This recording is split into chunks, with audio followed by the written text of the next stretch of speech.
Men that are not paying 100% of the bills are getting over on you, and they know that they are getting over on you. When men pitch this idea of, oh, we're going to live together and we're going to go 50-50 on the finances, they only want to leave it at money, okay? Because the way that they're trying to frame it is that, okay, I work and you work. And so because both of us are working, we might as well contribute 50% of the finances. And to that, you should say, you want to know what? We both do work, so it's only fair that we go 50-50. And because of that, I will not have sex with you. And because of that, I will not be your emotional support person whenever you need advice, whenever you need mentoring, whenever you need someone to trauma dump on. And because of that, I'm not going to cook anything. And because of that, I'm not going to clean anything, because it's only about us working, right?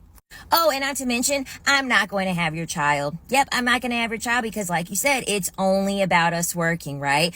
Only the finances matter. So since only the finances matter, it shouldn't matter if I don't do anything, all of the above, because you're only basing this on financial contribution. Watch how fast that man decides to not talk to you anymore when you say that, because they know what they are doing.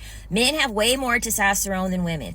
Men have way higher of a sex drive than women. They are always going to want it more than you're going to want it. At the beginning, it's going to be cute. Y'all are going to be like rabbits in the bedroom. But when y'all are cohabitating, that shit's going to get old, and it's going to get old fast. You're not going to be getting off every single time like he is. And you're not going to want to do it every single time that he wants to. So you're already losing in the bedroom.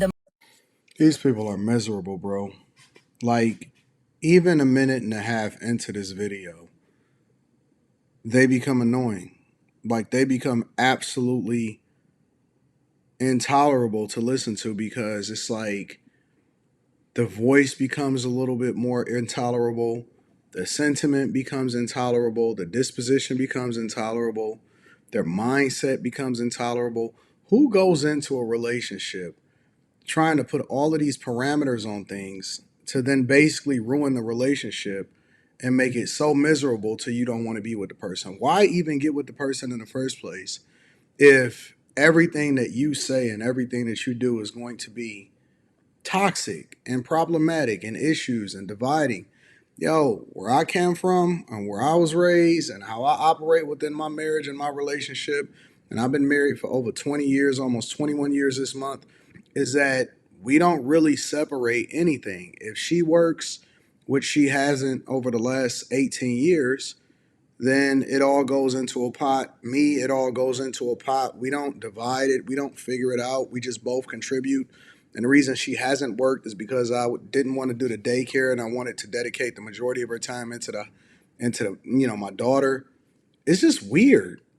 It's absolutely weird to see how evil and angry that people are, and how they go into a relationship with their mind already made up with what they aren't going to do. My general rule of thumb for relationships and to be successfully married, because there's a difference between being married and being successfully married. My general rule of thumb is that you focus 98, 99% of your time and your energy on the thing that you like about the person, and 1 to 2% of the time on changing the person into being what you want them to be. And if somebody is coming into this, and this is why you got to be equally yoked, it's not about structure. It's not about, who's going to do what. It's not even about going 50-50. It's about being productive. It's about an exchange of strengths for weaknesses. And so in the situation that, for example, that you have a child and you don't want that child to be raised inside of a daycare, so that they put everything in that child as though they are the parents that they want them to have, and you don't even know what that is because you're not there the majority of the time, then you decide that, hey, I want you to be focused on the children. And if you can be productive, if you have an additional time, especially when a child is young, then we'll figure that out. Once the child gets old enough to go to school, then that means that we got a lot more time in our hands, and the child is a little bit more self-sufficient as they grow up and stuff like that. And so what purpose do you have, or what is it that you think that you're great at? Let's discover that. And you start to have that conversations. Like, the relationship is malleable. And so there is no one size fits all. Who you are when you're 20 is going to be different than who you are when you're 30, and y'all going to evolve when y'all 40 and 50 and so on and so forth. Because life is going to change. The child or the children are going to grow up, and they're going to start driving, and eventually they're going to want to go to college. And at some point they'll get married, and you can't have the same rules. And so it just becomes unreasonable to see people sit there and say that they're not going to have sex, they're not going to cook, they're not going to do this, they're not going to do that. Okay, well, how about I not go to work? How about I not fix the roof? How about, I not make sure that your car is full? How about, like, when you start going into what you're not going to do in a relationship, it just is like, yo, why are we even together, and why did I like you in the first place? Because this is not who you are. But I see a lot of women getting influenced by what happens and what these stupid women is looking to get views on the internet. And it's nothing wrong with getting views, but get views while you're also adding value. At least put the medicine inside of the candy, and be productive. But so many people are so angry, and their toxic past is impacting their potentially positive future, and then they skip over great people that they're supposed to be with because they already angry and they never healed from the previous problems and the issues, and they looking to basically group up instead of looking to get together with the person that they can build a whole dynasty with. I don't know, bro. Moment that you decide to live with a man and go 50-50 with him. Once he understands, oh, I have a woman here, he's going to leave messes behind, because in his head, he just hired a maid. Okay, he just hired a maid, when in reality, you're paying to be a maid at that point when you're going 50-50 with a man. Most men's refrigerator is full of junk food and fucking soda. They don't know how to prepare a meal. They don't know how to cook anything. So after you're done working, he's gonna be like, babe, I'm hungry. What are we having for dinner tonight? No, you said it's only about the finances. So because it's only about the finances, go fetch yourself something to eat. If he needs help with his resume, when he wants some ideas to start his business, when he wants a companion to travel with, you are providing all of that. And essentially, you would be paying to do all of that once you decide to go 50-50, because a man would not. Do you see how meaningless their contributions are?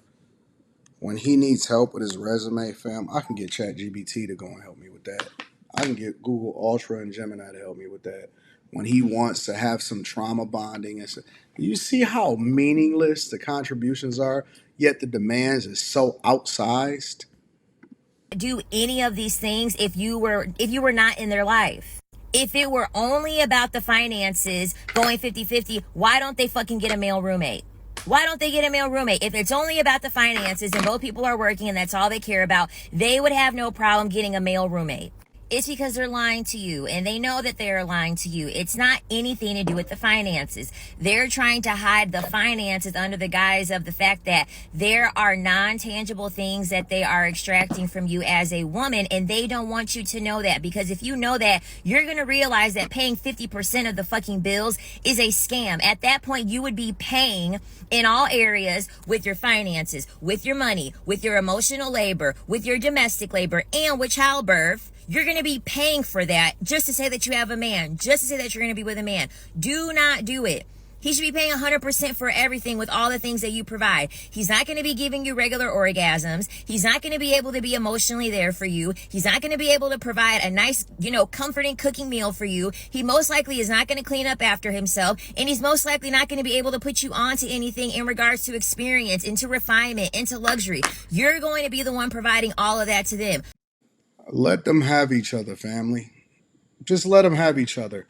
And that's not for all women, because I'm going to just tell you, it's some women out here that's like, yo, I'm down. I'm down to ride. I'm down for the cause. I'm not even going to pin this on all women. I'm going to just say that these type of women right here are absolutely miserable, and they're looking for misery. They're looking for company. Let me know what y'all think inside of the chat. Make sure y'all tap into the Patreon. Link is in the description. T. Janley, 40% off your first order, 20% off for life. I would love to know what you guys think about this whole situation.